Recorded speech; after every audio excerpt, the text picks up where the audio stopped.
episode 115 I showed the Scorpion light gun, often associated with Blaze.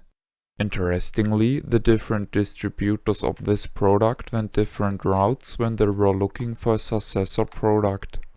As an example, the Panther series went away from the Walther PPK design after a while.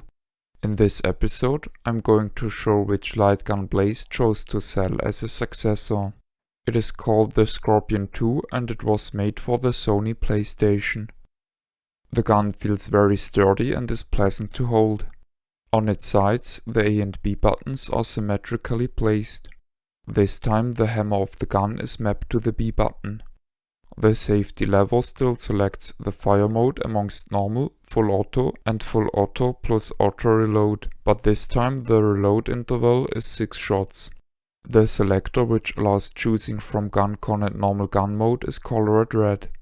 Next to it is the on-off switch of the built-in laser, which can be X and Y adjusted with the 2 dented wheels. The laser is always on if turned on and not just if the light gun senses a screen position.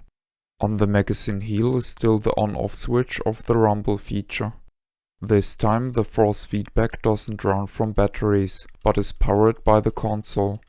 This solution isn't perfect though, and each time the gun rumbles, the console's video signal gets corrupted for a brief moment.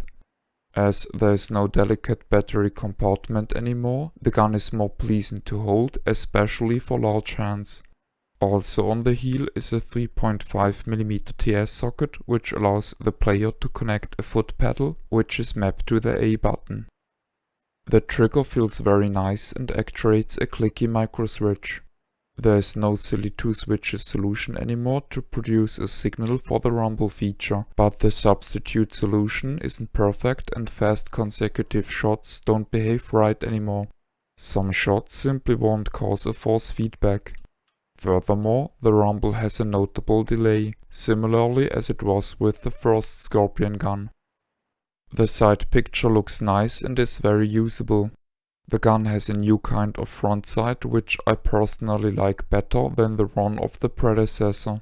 The Scorpion 2 has a bad accuracy and a bad precision in both gun con and normal gun mode. This time the bottom portion of the screen is detected fine though.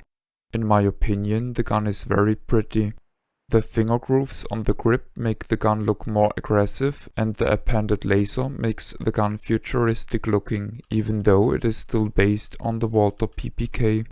The gun again sports adorable fake wood grip plates. The Scorpion 2 is the prettiest pocket pistol light gun I own.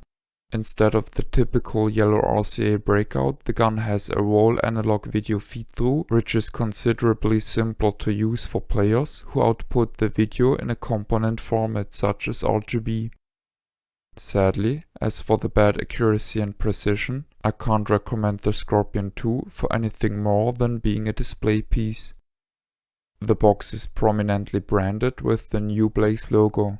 The gun is visible through the packaging, which I think is a good idea considering its lovely appearance.